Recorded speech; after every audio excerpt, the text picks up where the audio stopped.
ओम नमः शिवाय गुरवे सच्चिदानंदमूर्तये निष्प्रपंचाय शांताय निरालंबाय तेजसे। हरिओम प्रभु जी, आज के इस अध्यात्म परिषद में आप सबका स्वागत है। आज का प्रश्न मुंबई से पूनम भाटिया जी का है।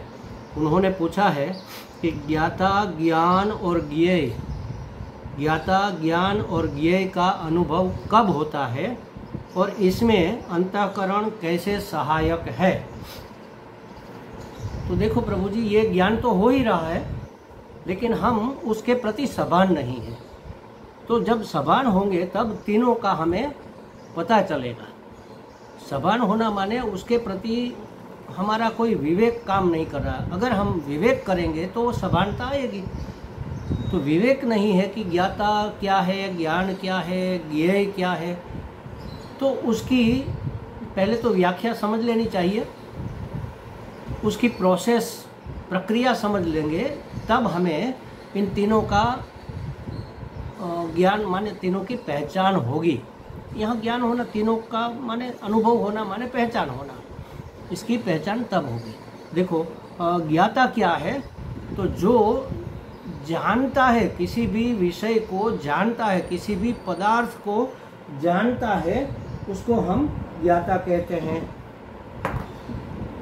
जैसे ये पदार्थ है घड़ा, तो इसको जो जानता है उसका नाम है ज्ञाता। ये पदार्थ ज्ञेय है, जानने का विषय जो है वह ज्ञेय है। ये जानने का विषय ज्ञेय, जानने वाला ज्ञाता, और जो हो रहा है दोनों के बीच में प्रक्रिया, उसको कहेंगे ज्ञान।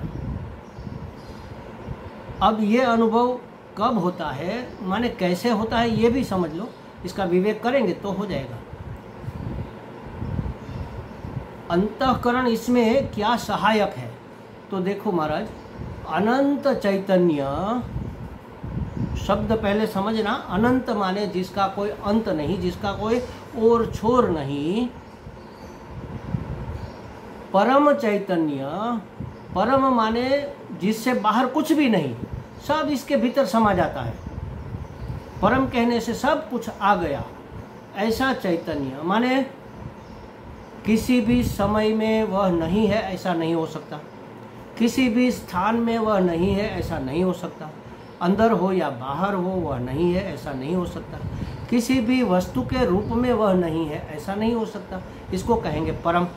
तो परम चैतन्य का मतलब है चैतन्य सर्वव्याप्त है, सर्वांतर्यामी है, और सर्व है, जो है सो चैतन्य ही है। अब सब चैतन्य है तो हमें अनुभव क्यों नहीं हो रहा? सब में अनुभव तो हो रहा है लेकिन सब में तो चैतन्य तो है, लेकिन चैतन्य को अभिव्यक्त होने के लिए माध्यम जहाँ पर मिलेगा वहाँ चैतन्य की चेतना अभिव्यक्त होगी, तब हम उस पदार्थ को चेतन कहेंगे। जैसे मनुष्य, पशु, पक्षी, कीट, पतंग, पेड़, पौधे, इसमें परमात्मा की चेतना अलग अलग मात्रा में अभिव्यक्त हो रही है। मनुष्य में सबसे ज़्यादा मात्रा में अभिव्यक्त हो रही है, पशु पक्षी में इससे कम मात्रा में हो रही है, कीट पतंग में इससे भी कम मात्रा में हो रही है, पेड़ पौधे में इससे भी कम मात्रा में हो रही है, और पत्थर, मिट्टी, पहाड़ इत्यादि में तो अभिव्यक्त हो ही नहीं रही है। मतलब है तो सही, उसमें चैतन्य है लेकिन चैतन्य की चेतना वहाँ पर हमें अनुभव में नहीं आ रही है, क्योंकि उसके पास अभिव्यक्त होने का माध्यम नहीं है।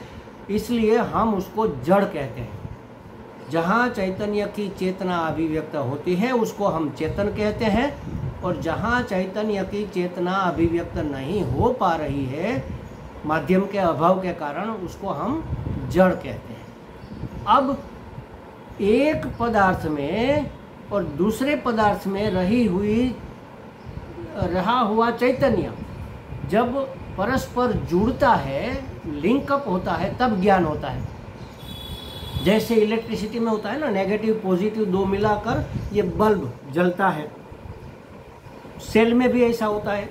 ऊपर सेल जो होता है, ऊपर जो उसका ऊपर का हिस्सा उसको पॉजिटिव कहते हैं, नीचे का इसका हिस्सा नेगेटिव कहते हैं। दोनों जगह जब वायर लगाते हैं तब हमें सामने वो पावर हमें क्रियान्वित दिखता है, चाहे बल्ब हो, चाहे कोई घुमाने वाली फैन इत्यादि कोई चीज़ हो, बैटरी में लगाते हैं तो ये काम करता है, वहाँ उसकी चेतना अभिव्यक्त होती है। तो जैसे नेगेटिव पॉजिटिव मिलकर अभिव्यक्ति होती है, वैसे ज्ञान एक जगह रहा हुआ चैतन्य हर जगह है वैसे, और दूसरी जगह का चैतन्य माने एक पदार्थ में से दूसरे पदार्थ में जब चैतन्य लिंकअप होता है तब उस पदार्थ का ज्ञान होता है।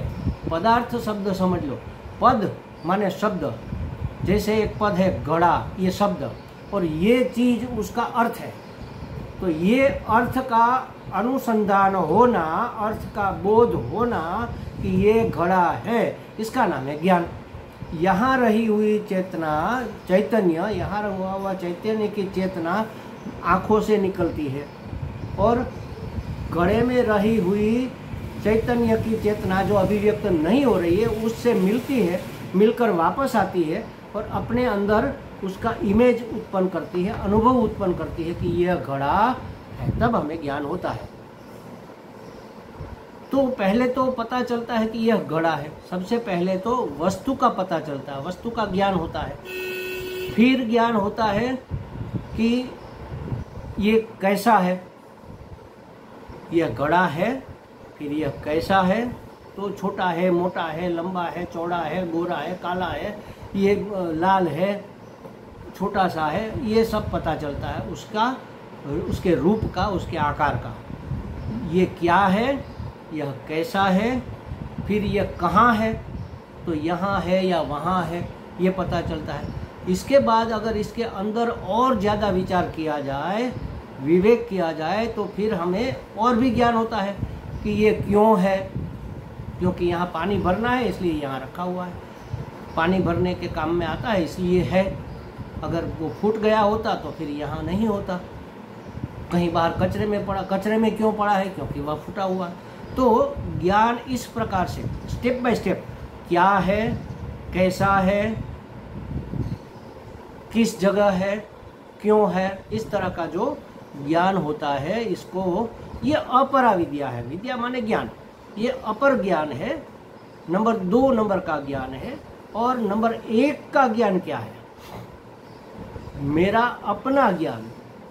मुझे अपना ज्ञान तो है लेकिन वास्तविक ज्ञान नहीं है, यथार्थ ज्ञान नहीं है, विपरीत ज्ञान है।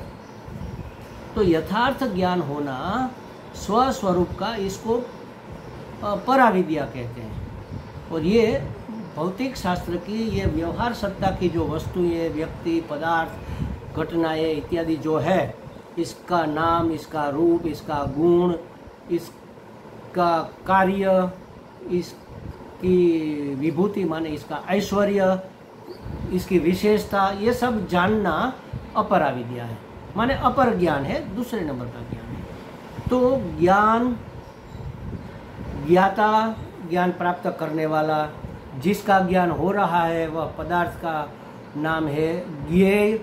ज्ञाता, ज्ञान और ज्ञेय, ये 3 चीजें हमें कैसे अनुभव में आती है, दोनों की चेतना का मिलन होने से।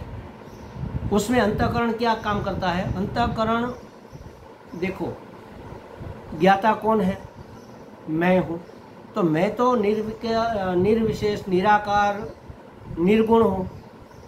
मेरा सामर्थ्य, मेरी सत्ता और स्फूर्ति से अंदर जो एक अहंकार निर्मित हुआ,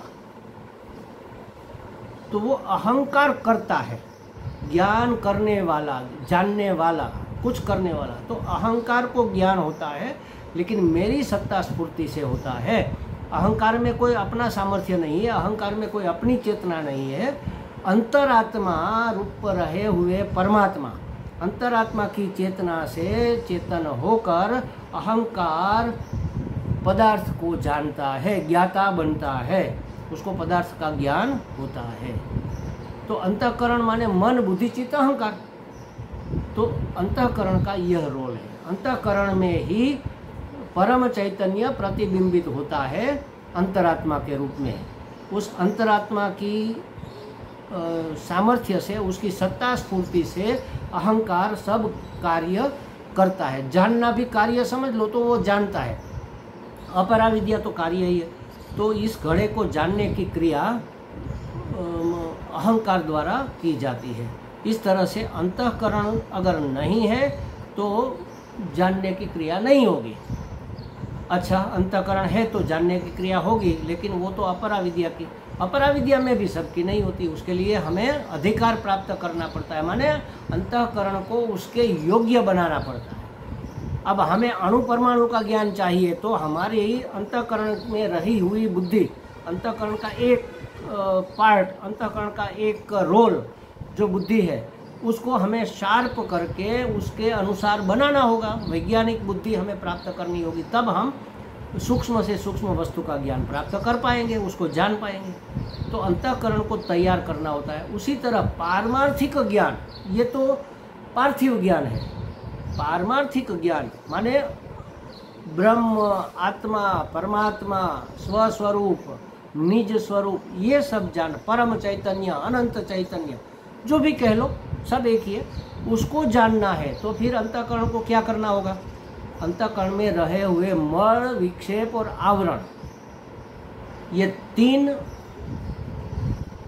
जो विघ्न है, तीन जो प्रतिबंध है, अवरोध है, उसको मिटाना होगा। इसको कहेंगे अंतःकरण की तैयारी। मल माने राग द्वेष, या तो काम क्रोध लोभ मोह मद मात्सर्य दम इत्यादि जो आसुरी संपत्ति हमारे अंदर छिपी पड़ी है, वह हमें मैल है, वह तो ठीक से अंतःकरण के अंदर रहे हुए अंतर्यामी का दर्शन नहीं करने देती। मैला है अंतःकरण, तो पहले उसको शुद्ध करना होगा। सेवा से, कर्म योग से अंतःकरण की शुद्धि होती है। फिर अंतःकरण में एक भाग है मन, एक भाग तो नहीं, मन माने उसका एक रोल है, उसका एक ड्यूटी है संकल्प करने की, तब उसको मन कहते हैं। तो मन में चंचलता बहुत है, मन बहुत अस्थिर है। तो अगर पानी अस्थिर है तो उसके अंदर रही हुई वस्तु हमें साफ साफ नहीं दिखाई देगी, दिखाई देगी तो भी विपरीत दिखाई देगी। विक्षेप के कारण हमें मंद अंधकार में रहा हुआ रस्सी का टुकड़ा सांप दिखता है, तो मंद अंधकार के कारण ये सब हो रहा है, तो विक्षेप हो रहा है। तो विक्षेप के कारण यथार्थ नहीं दिखता, दिखता तो है लेकिन यथार्थ नहीं दिखता। मल है तो बिल्कुल नहीं दिखता, मल निवृत्त किया तो विक्षेप है, तो फिर यथार्थ नहीं दिखता, जो है उससे विपरीत दिखता है। सिक्का तो गोल होता है लेकिन हिलते हुए पानी में वो लंबा लगता है हमें। तो उसको शांत करने के लिए, जैसे स्वच्छ करने के लिए कर्मयोग, तो शांत करने के लिए उपासना योग या भक्ति योग कह लो। और फिर उसके ऊपर पड़ा हुआ आवरण अज्ञान का, अंधकार का, उसको मिटाने के लिए प्रकाश माने ज्ञान प्राप्ति, शास्त्र का श्रवण मनन निधिध्यासन, इतना करने से आवरण की निवृत्ति होगी। तो ये पराविद्या माने परा वस्तु को, परम वस्तु को जानने के लिए अंतःकरण की तैयारी के रूप में हमें अंतःकरण की शुद्धि, अंतःकरण की स्थिरता और अंतःकरण का पावित्र्यकरण करना पड़ता है। ये है उसका अधिकारित्व।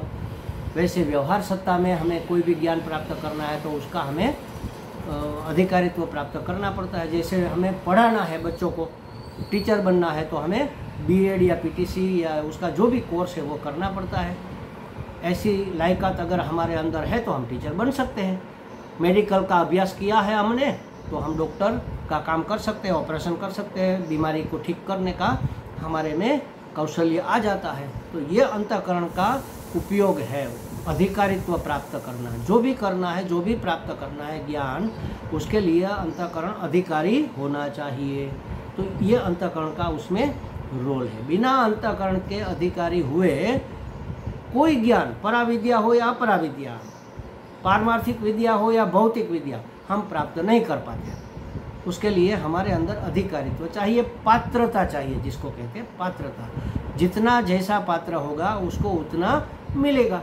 मैं एक कटोरी लेकर मानसरोवर के पास जाऊं तो मुझे उतना जल मिलेगा, और मैं एक पूरी हंडिया लेकर जाऊं बकेट लेकर जाओ तो मुझे उतना पानी, जितना बड़ा और जितना योग्य मेरा पात्र, छलनी लेकर जाऊँ चाहे कितनी भी बड़ी हो, लेकिन छिद्र है तो उसमें पानी आएगा ही नहीं, टिकेगा ही नहीं। तो जो हमें चाहिए उसके अनुसार हमारी पात्रता होनी चाहिए। हमारी माने अंतःकरण की मैच्योरिटी, इसको कहते हैं, मैच्योरिटी प्राप्त हमें करनी होती है। ये अंतःकरण का रोल है। ज्ञाता, ज्ञान और ज्ञेय, ये त्रिपुटी है। ये जब तक त्रिपुटी बनी रहती है तब तक ज्ञान अपर है।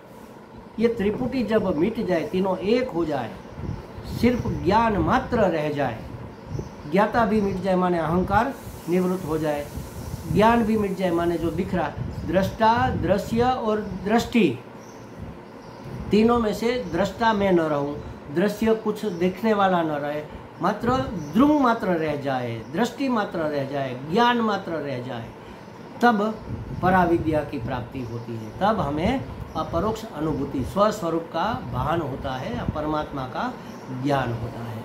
हमें लगता है पूनम जी को कुछ स्पष्टता हो गई होगी। हरि ओम।